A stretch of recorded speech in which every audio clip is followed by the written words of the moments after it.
গল্পতরু চ্যানেলে আপনাদের সাথে আছি আমি রাজ। পড়ছিলাম মোহাম্মদ সাইফের উপন্যাস কালো অধ্যায়। পড়ছি এর পঞ্চম পর্ব। আচ্ছা তাজুল ইসলাম, একটা ব্যাপার আমি কিছুতেই মেলাতে পারছি না। বললাম তাজুল ইসলামকে, কি ব্যাপার? আপনি মিস্টার এক্সের কাছ থেকে টাকা নিলেন তার নামে জাল সার্টিফিকেট বানাবেন বলে, অথচ আপনি চোরাবাবুকে বললেন না আপনার নামে সার্টিফিকেট বানাতে।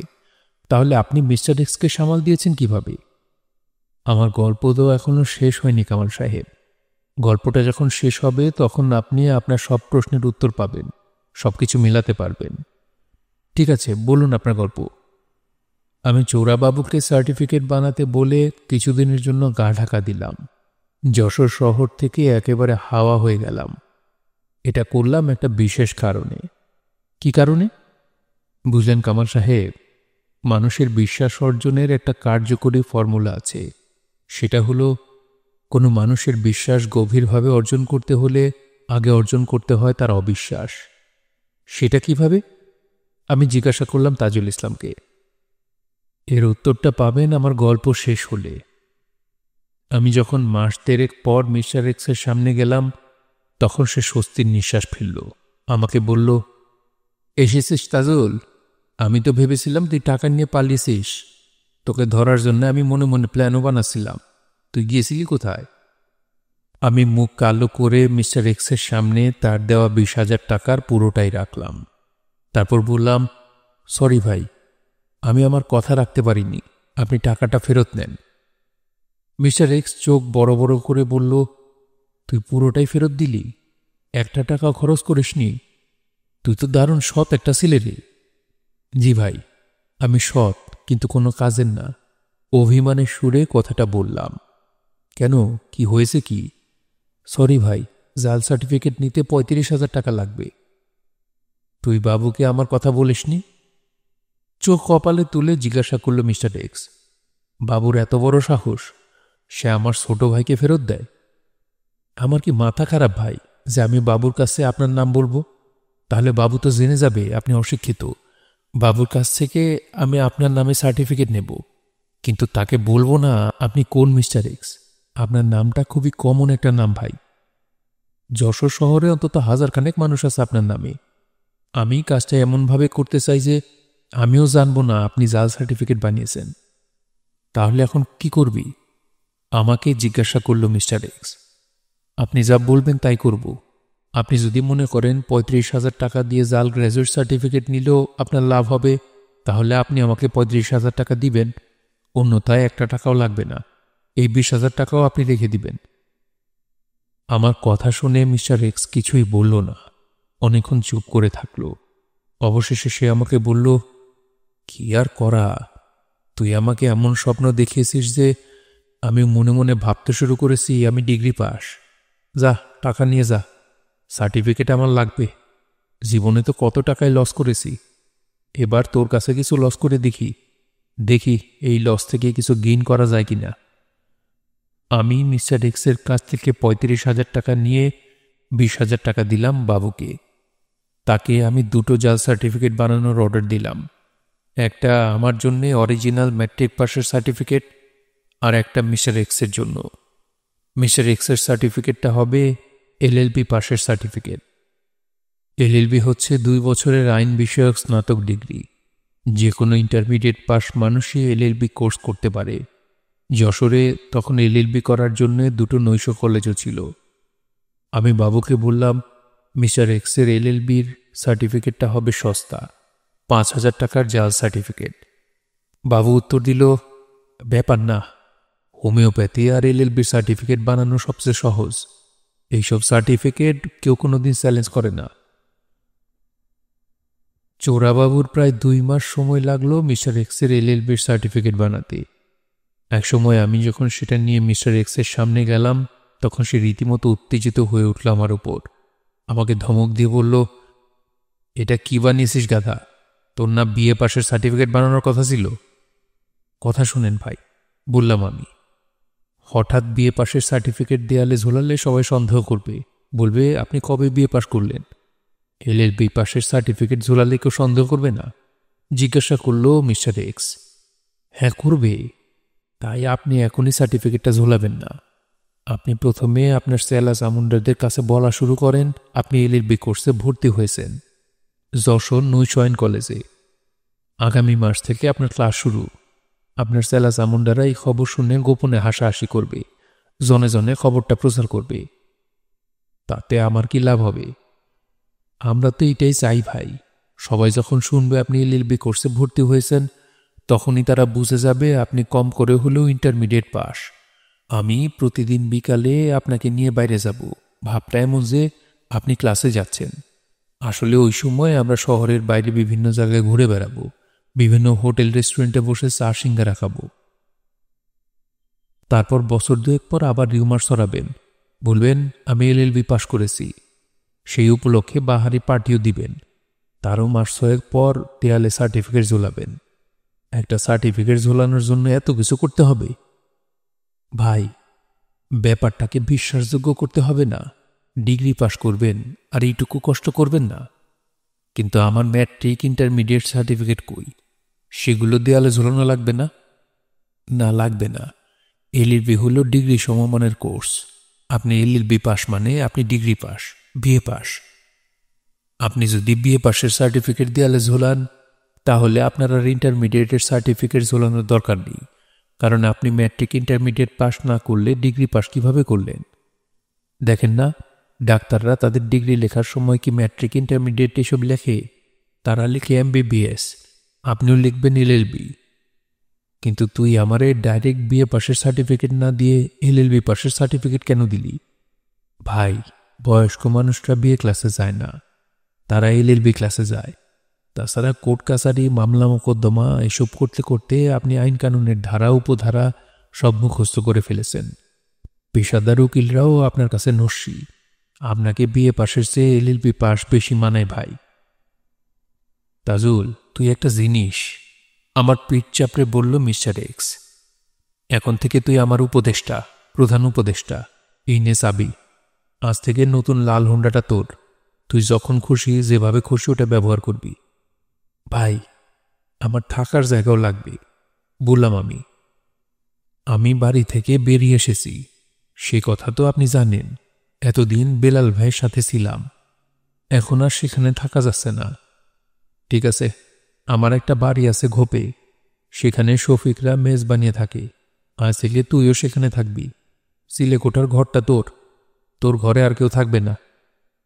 ব্যাস, সেদিন থেকে আমি হলাম অফিসিয়ালি মিস্টার এক্স গ্যাংয়ের সদস্য।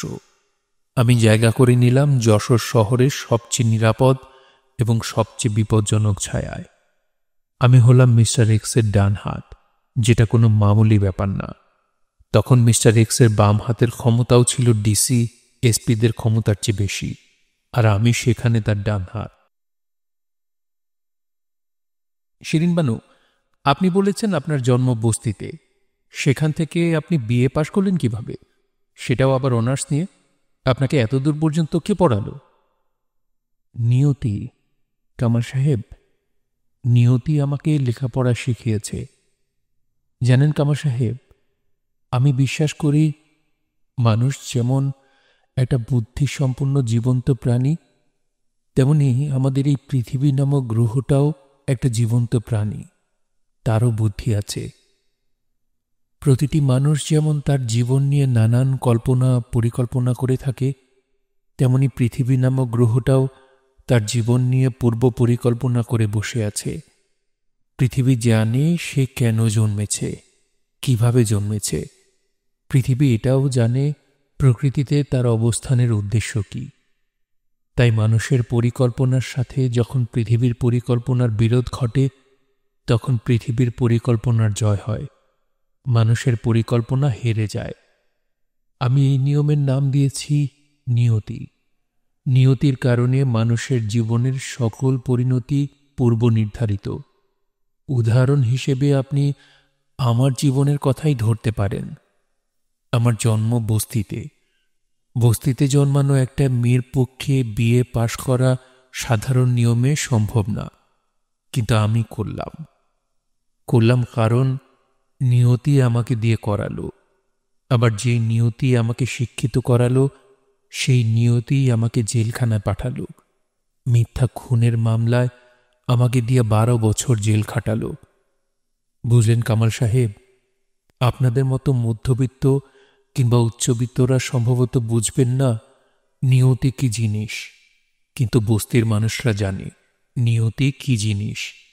ইনফ্যাক্ট বস্তির জীবন শুধু এবং একমাত্র নিয়তি দ্বারাই পরিচালিত হয়। শিরিন বানু, মানুষের জীবন নিয়তি দ্বারা নিয়ন্ত্রিত, এভাবে চিন্তা করলে মানুষ তো অসহায় হয়ে পড়বে। প্রকৃতিকে সে নিয়ন্ত্রণ করবে কিভাবে? মানুষ তো আসলে অসহায় কামাল সাহেব। অসহায় বলেই পৃথিবীতে কত মানুষ প্রতিদিন আত্মহত্যা করে। যাকে শরীরের রোগ মারতে পারে না, তাকে মনের রোগ মারে। যাই হোক, আপনার গল্পটা বলুন শিরিন বানু।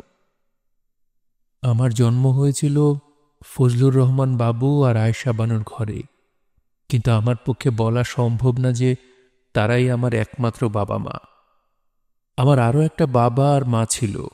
আমার দ্বিতীয় বাবা মা ছিলেন সুরাইয়া হক আর তার স্বামী মাহবুবুল হক। ফজলুর রহমান বাবু আর আয়েশা বানু আমার জন্ম দিয়েছিল, কিন্তু আমার জীবন দিয়েছিল সুরাইয়া হক আর মাহবুবুল হক। ওনারা কারা? সুরাইয়া হক ছিলেন যশোর মধুসূদন তারাপ্রসন্ন বালিকা বিদ্যালয়ের প্রধান শিক্ষিকা। আপনাকে আগেই বলেছি কামাল সাহেব, আমার বাবা যদি 3 মাস বাড়িতে থাকত তো 6 মাস থাকত জেলে। ছোটবেলা থেকেই আমার ধারণা হয়েছিল যশোর কেন্দ্রীয় কারাগার হচ্ছে আমার বাবার আসল ঠিকানা। মাঝে মধ্যে সে আমাদের বাড়িতে বেড়াতে আসে। বুঝলেন কামাল সাহেব, ছোটবেলা আমি মায়ের সাথে বাড়ির বাইরে কেবল একটা জায়গাতেই বেড়াতে যেতাম, সেটা হলো যশোর কেন্দ্রীয় কারাগার। আমরা সেখানে যেতাম বাবার সাথে দেখা করতে। জেলখানাটা ছিল আমাদের সবচেয়ে ঘনিষ্ঠ কুটুম বাড়ি।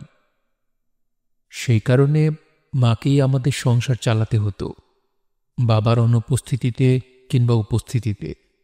সংসার চালাতে মা কয়েকজন মানুষের বাড়িতে একসাথে কাজ করত। তাদের মধ্যে একজন ছিলেন সুরাইয়া ম্যাডাম। ওনার বাড়িতে মায়ের কাজ ছিল সকালের নাস্তা বানানো, ঘরের মেঝে মোছা আর রাতের রান্না করা। মা সকালে আর বিকালে যেত ম্যাডামের বাড়িতে, দুপুরবেলা ফারুক সাহেবের বাড়িতে। আমার বয়স যখন 1 বছরেরও কম, তখন থেকেই মা আমাকে নিয়ে অন্যের বাড়িতে কাজে যেত। আমাকে সে কার কাছে রেখে যাবে?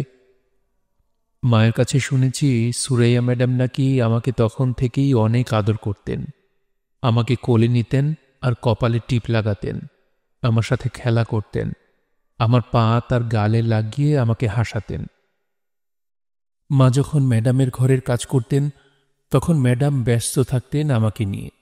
আমার জন্য একটা বড় দোলনাও কিনেছিলেন সুরাইয়া ম্যাডাম। আপনাকে তিনি এত আদর করতেন কেন?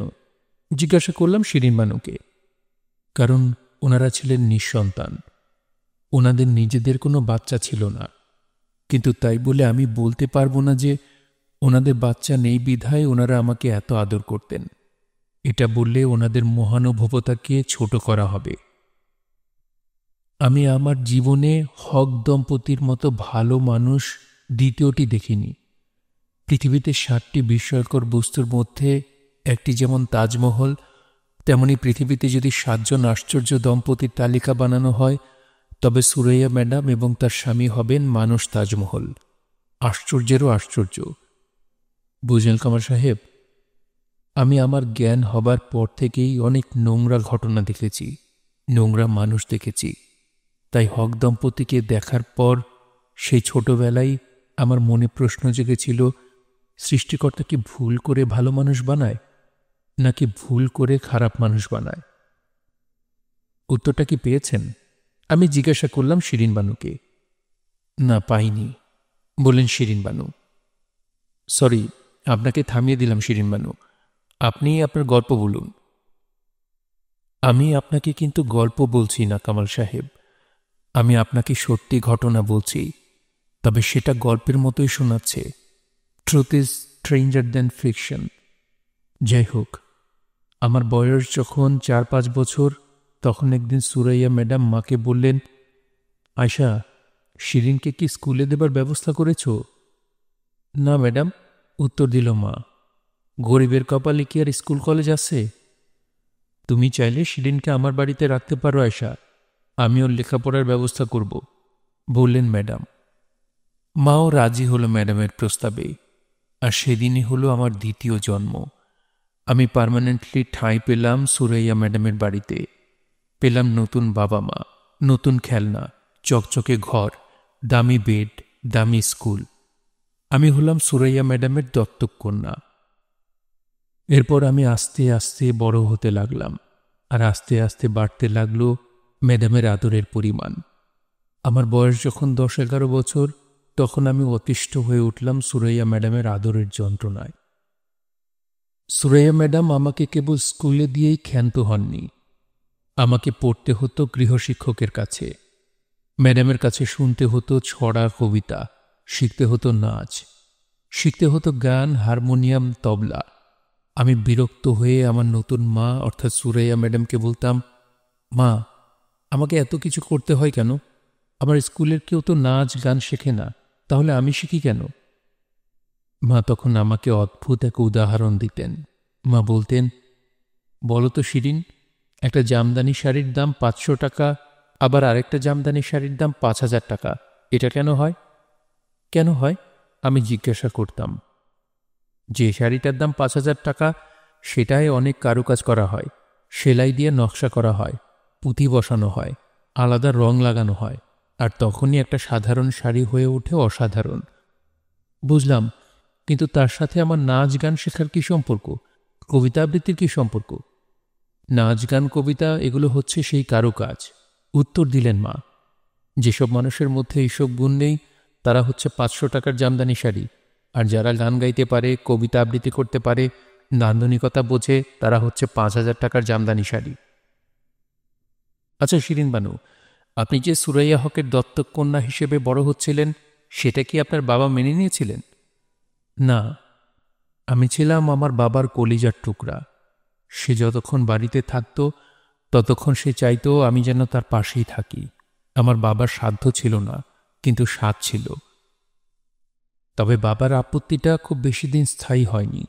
আমার বয়স যখন 14 বছর, তখন আমার বাবা আমাদের জীবন থেকে চিরতরে হারিয়ে গিয়েছিল। কেন, কি হয়েছিল? আপনাকে আগেই বলেছি কামাল সাহেব, বস্তির জীবনে এমন অনেক ঘটনা ঘটে যা মধ্যবিত্তের সমাজে সচরাচর ঘটে না। আমার বাবা যে কিভাবে আমাদের জীবন থেকে চিরতরে হারিয়ে গেল, সেটা আমার কাছে আজও পরিষ্কার না। আমার বাবা এক কথায় আমাদের সংসার থেকে উধাও হয়ে গেল। আমার এখনো মনে আছে সেই দিনটার কথা। সেদিন সকাল 10টার দিকে কয়েকজন পুলিশ এলো আমাদের বাড়িতে। তারা মাকে জিজ্ঞাসা করল, বাবু কোথায়? মা অবাক হয়ে উত্তর দিল, সে তো জেলখানায়। ফাইজলামি করিস? মার চুলের মুঠি ধরে বলল একজন পুলিশ, বাবু জেল থেকে ছাড়া পেয়েছে 1 মাস আগে। সত্যি করে বল, বাবু কোথায়?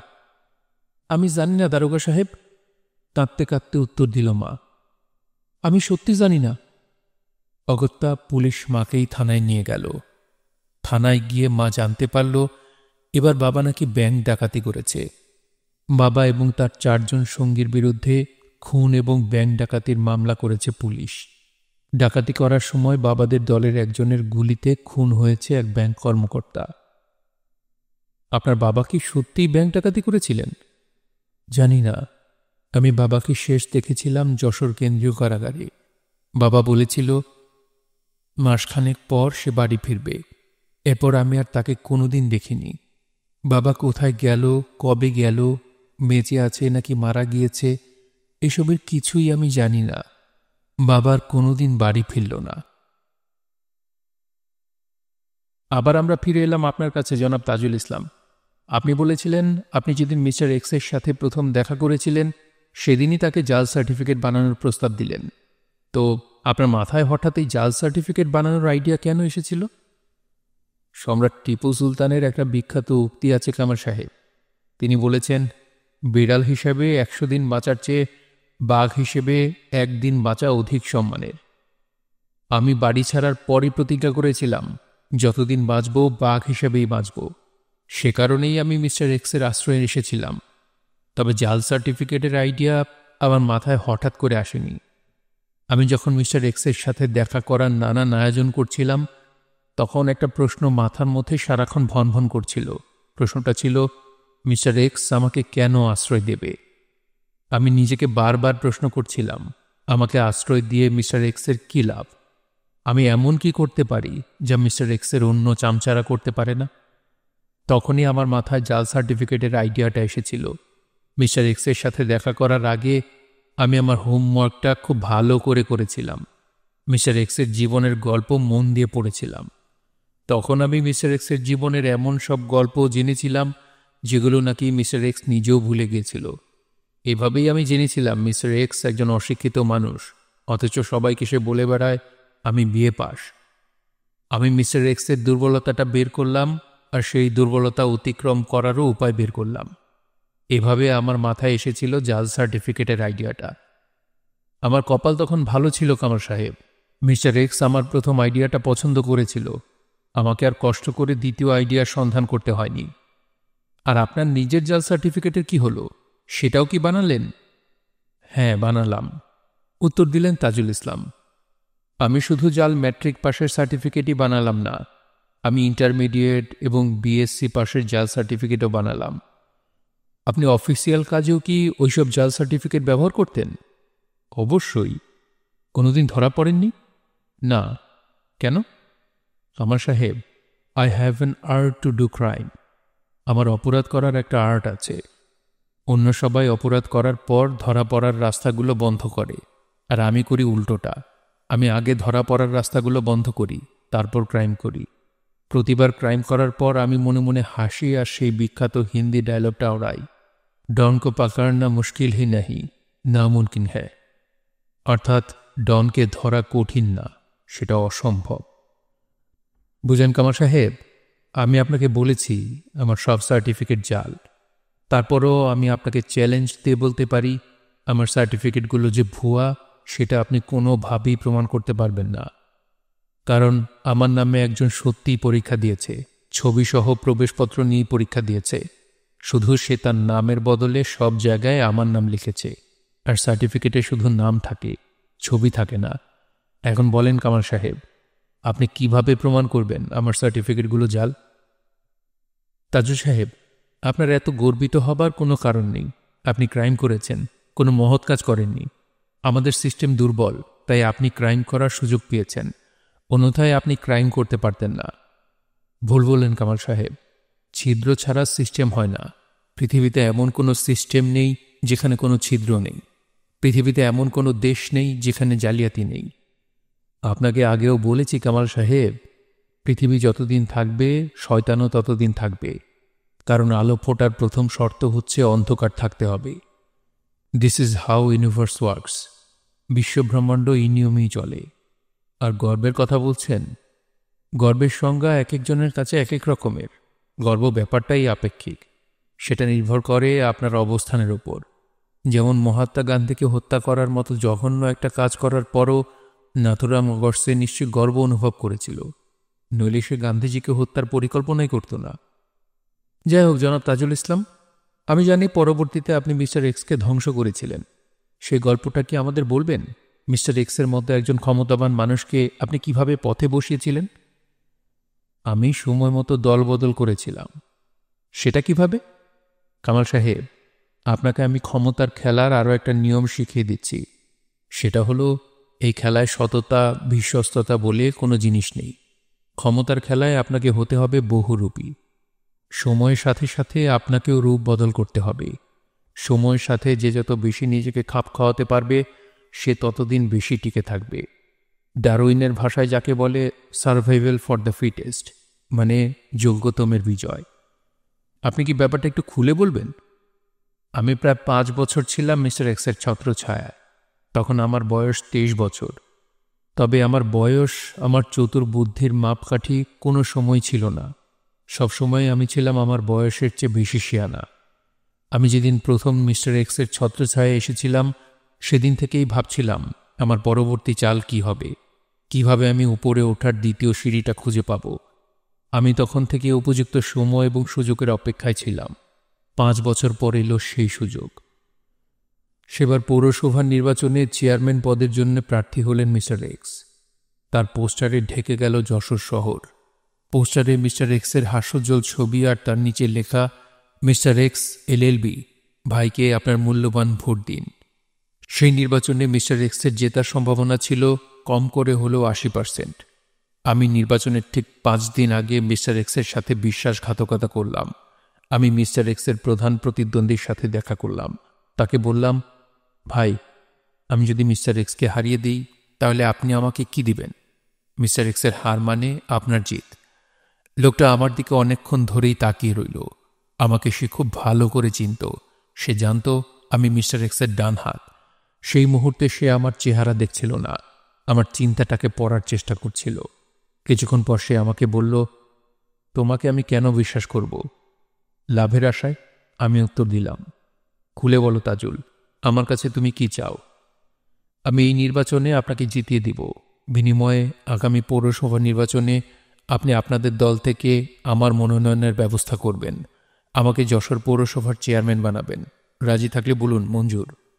মঞ্জুর, বলল লোকটা। তুমি যদি এবার আমাকে জেতাতে পারো তাহলে তুমি যা বলবা আমি তাই করব। তোমার নিরাপত্তার ব্যবস্থাও আমি করব। মিস্টার এক্সের হাত থেকে আমি তোমাকে রক্ষা করব তাজুল, আই প্রমিস। ওকে, ডান। ধরে নিন আপনি জিতে গিয়েছেন। এই বলে আমি সেখান থেকে বিদায় নিলাম। সে রাতেই আমরা সাংবাদিক সম্মেলন করলাম। সাংবাদিকদের আনুষ্ঠানিকভাবে জানালাম মিস্টার এক্স এলএলবি পাস না, তার সব সার্টিফিকেট জাল। মিস্টার এক্স কীভাবে জাল সার্টিফিকেট জোগাড় করেছে আমি তার বিস্তারিত বিবরণ দিলাম, যাকে বলে প্রমাণসহ উদাহরণ। পরদিন সকালে যশোরে 2টো আঞ্চলিক পত্রিকায় এবং একটি জাতীয় দৈনিকে ছাপা হলো মিস্টার এক্সের কুকীর্তির খবর, তার জাল সার্টিফিকেটের খবর। শুধু তাই না, সে রাতে আমাদের লোকেরা হাজার হাজার লিফলেট বিলি করল যশোর শহরে। যশোরে যত মানুষের বাস তার চেয়েও বেশি লিফলেট ছাড়লাম আমরা। প্রতিটি লিফলেটের লেখা মিস্টার এক্সের কুকীর্তির বিবরণ, সেটাও নাম্বার অনুযায়ী। তার 1 নাম্বার কুকীর্তি হচ্ছে সে ম্যাট্রিকও পাস না, অথচ সে এলএলবি পাশের জাল সার্টিফিকেট জোগাড় করে সবাইকে ধোঁকা দিচ্ছে। তার নিচে মিস্টার এক্সের আরও কিছু কুকীর্তির বিবরণ, যেগুলোর খবর আমি ছাড়া আর কেউ জানত না। বলা বাহুল্য, লিফলেটগুলো আমরা বেনামে ছাপিয়েছিলাম, রাতের অন্ধকারে বিলি করেছিলাম। ভাবটা এমন যে আমরা জানি না এগুলো কারা ছড়িয়েছে, কারা ছাপিয়েছে। নির্বাচনের তখন আর মাত্র 4 দিন বাকি। মিস্টার এক্সের নিজের পক্ষে সাফাই গাইবারও সময় নেই। হারানো সম্মান ফিরে পাবার জন্য 4 দিন অতি অল্প সময়, কিন্তু কারো সম্মান নষ্ট করার জন্য 4 দিন অনেক লম্বা সময়। আমরা বাকি 4 দিন সেই কাজটাই করলাম। মিস্টার এক্সের সম্মানকে ধুলোয় মেশাতে যা যা করার দরকার তার সবই করলাম। মিস্টার এক্সের প্রতিটা পোস্টারে যেখানে এলএলবি লেখা ছিল আমরা তার নিচে একটা লাল স্টিকার লাগিয়ে দিলাম। এটাও আমরা করলাম রাতের অন্ধকারে, স্টিকারে লেখা জাল। তখন মিস্টার এক্সের পোস্টারের লেখাটা দাঁড়ালো, মিস্টার এক্স জাল এলএলবি, ভাইকে ভোট দিন। মিস্টার এক্সের নামে মামলাও করা হলো, নির্বাচনের আচরণবিধি লঙ্ঘের মামলা। ফলাফল, নির্বাচন করা তো দূরের কথা, মিস্টার এক্সের বাড়ি থেকে বের হওয়াই বন্ধ হয়ে গেল। নির্বাচনের আগেই মিস্টার এক্সকে পার্টি থেকে বহিষ্কার করল তার পার্টির কেন্দ্রীয় হাইকমান্ড। ফলে আমরা প্রায় বিনা প্রতিদ্বন্দ্বিতায় সেই নির্বাচন জিতলাম। পরের বার কি আপনি পৌরসভা নির্বাচন করেছিলেন? আমি জিজ্ঞাসা করলাম তাজুল ইসলামকে। ইয়েস, সেবার আমি হয়েছিলাম যশোর পৌরসভার সর্বকনিষ্ঠ চেয়ারম্যান। তারপর তারপর কি হয়েছিল? তারপর শুরু হয়েছিল আমার ওপরে ওঠার পালা। পৌরসভার চেয়ারম্যান হবার পর আমি আর পিছন ফিরে তাকাইনি, কেবল সামনে তাকিয়েছিলাম। সময়ের সাথে সাথে নিজের রূপ বদল করেছিলাম। আমি যতদিন সক্রিয় রাজনীতি করেছি ততদিন দেশে বহুবার সরকার বদল হয়েছে, কিন্তু আমার আসন থেকে এমপি বদল হয়নি। আমি ছিলাম আমার আসনের পার্মানেন্ট এমপি। আপনি নিশ্চয়ই জানেন কামাল সাহেব, আমি আজ পর্যন্ত কোনো নির্বাচনে হারিনি কারণ আমি আগে বিজয় নিশ্চিত করেছি, তারপর নির্বাচনে দাঁড়িয়েছি। যখন দেখেছি আমার এই নির্বাচনে জেতা সম্ভব না, তখন আমি এমন কাউকে নির্বাচনে দাঁড় করিয়েছি সে জিতলে ক্ষমতা আমার হাতেই থাকবে। এইভাবে আমি নির্বাচন না করেও কয়েকবার নির্বাচনে জিতেছি। আপনি কি জানেন কামাল সাহেব, পৃথিবীর প্রতিটি দেশে গণতন্ত্র আসলে কোন নিয়মে চলে? আধুনিক সময়ে গণতন্ত্রের মূল কথা হচ্ছে দেশের সরকার কে হবে সেই চয়েস থাকবে জনগণের হাতে। তবে খেয়াল রাখতে হবে জনগণের হাতে যেন খুব বেশি চয়েস না থাকে। রাজনীতিবিদদের ভোটের আগেই নিশ্চিত করতে হবে।